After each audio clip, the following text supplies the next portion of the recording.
Hello everyone, and welcome to my Duel Today official news channel. I hope everyone is having a wonderful day. Before we begin, please hit the subscribe button and give this video a thumbs up. Chanel and Johnny cozy up on the couch in the Demira estate and watch Scream.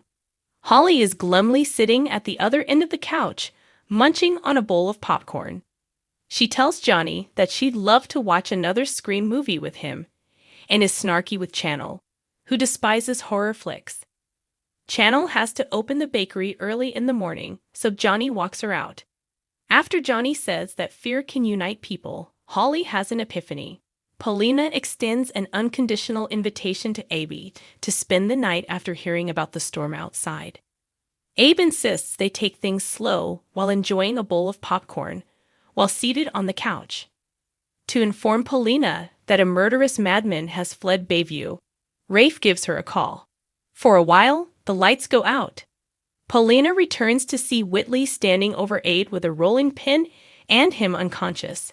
When Abe awakens, he claims to recall everything, but he snaps at Paulina, labeling her Whitley. In the living room, Stephanie discovers Chad watching Pet Sematary. When she indicates she wants to talk, he switches it off.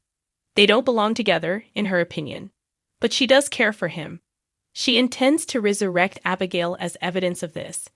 One of Gideon's charms, which Steve and Kayla possess, raised his loving wife from the grave, and it can bring Chad back to life.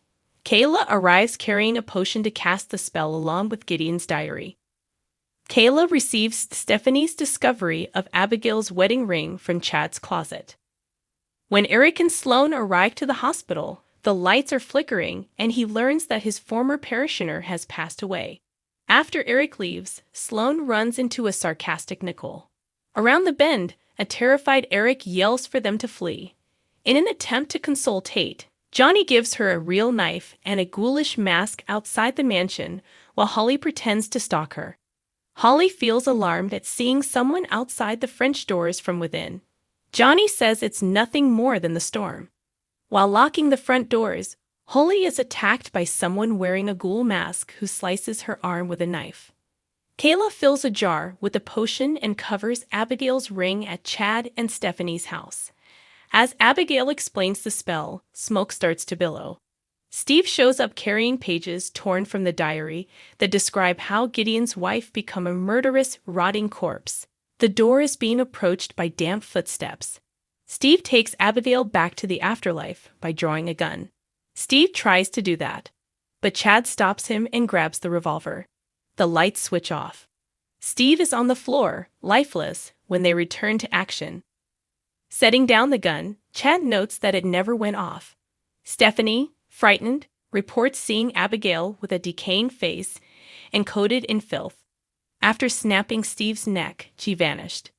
Kayla is giving chest compressions while a tearful Chad rushes outside to look for Abigail.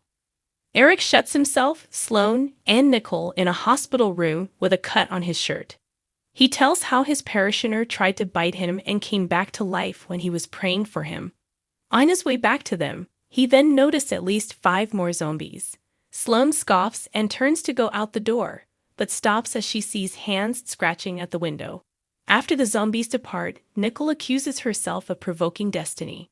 She admits that she invented a virus months ago to obtain Eric's cheek swab for paternity testing. Eric is grateful for her candor, which leads Sloane to acknowledge Eric as Nicole's baby's father. Eric's knees give way. He finds that one of the zombies had bitten him. When Paulina shows Abe their wedding photo at her house, Whitley's face has been photoshopped into it. All of a sudden, Paulina and Whitley are dressed differently, and the apartment is filled with plush cats. Paulina tries in vain to reach Abe, who tells Rafe to lock up Whitley.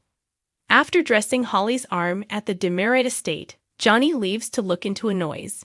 When Holly spots Tate dressed as a ghoul, he assures her that he didn't cut her. The second ghoul stabs Tate in the back while Holly frets over who did it. He collapses on the ground. When Johnny comes back, the ghoul stabs him in the abdomen. Breathlessly, Holly rushes to Johnny's body and asks the ghoul, "Who are you?" When the ghoul takes off their mask, Chanel is seen. Chanel informs Holly, in a frightening manner, about her liaison with an elderly man and his deceased wife who attempted to sabotage their relationship. She could see that Johnny was beginning to feel the same way Holly did, so she decided to kill him. She refused to give in and simply give him to her. Now that he's had his just desserts, Holly can move on. Holly is startled on the couch by Channel's sudden move with the bowl of popcorn. She turns to see Johnny and Channel having sex. "It's my worst nightmare," she remarks, lowering herself back into the sofa. When Chad gets back to his flat, he discovers Steve and emotionless Kayla on the floor. Steph accuses Abigail. Horrified, Chad falls to his knees. Stephanie claims that even though she shot Abigail multiple times without her flinching, she reserved one bullet for him. She regrets that Chad's fixation on Abigail is what led to this and points the gun at him. He can now wait in hell for his darling. A gunshot is heard. Chad wakes up abruptly on the couch. He lets out a sigh and replies, "It was just a nightmare." Eric haltingly states that there is just one thing that can be done in the hospital. While he toils to make a syringe, he informs the women that they must murder him. He has no desire to consume them or his unborn child. Nickel injects Eric since Sloane is unable to do it. He sags to the ground. She was unable to watch her beloved transform into an undead creature. Then Nicole stabs Sloane. As Nicole holds Eric close, she assures him that she would look after their child well. Sloane collapses. Eric is sleeping on the couch when she awakens. She shakes him awake urgently. He claims to have had an odd dream, but he is unable to recall it. But he needs to eat.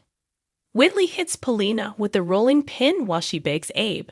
On her couch, Paulina awakens beside Abe, who is holding their wedding photo. He longs to recollect that day. She asks if he knows who she is. Not quite at ease. He replies, "You are the one and only Paulina Price." "It's Dan right," she says. He puts their movie back on and bids her a happy Halloween. Behind them, a table holds a plush cat that is staring out. Both Days of Our Lives watchers and Salem locals are accustomed to death and resurrection. The cemetery serves as more of a stopover than a place of eternal rest. Having said that, not every person comes back, regardless of how much they may be brought up. For example, Abigail has been discussed virtually nonstop lately, but she hasn't returned, at least not until today. As we noted last week, instead of being the customary lead-up to a character's return, all of this chatter about Abigail could just be the program allowing Chad to grieve. But they did bring Abigail back after all in the Halloween episode of the show. Sort of. The Halloween episodes of Days of Our Lives are often standalone pieces that don't actually advance the plot, but also don't have any bearing on the rest of the show. This year's dreams, which were inspired by horror films, reached the core of many characters' concerns. The extent of their tie-in remains unclear. Were we witnessing a sneak peek of Sloane's upcoming admission of her crimes against Eric and Nicole? An idea of the lengths Holly would go to in order to win Johnny and how that might backfire on her. Thanks for watching if you liked this video, so please don't forget to subscribe my channel and don't miss any update.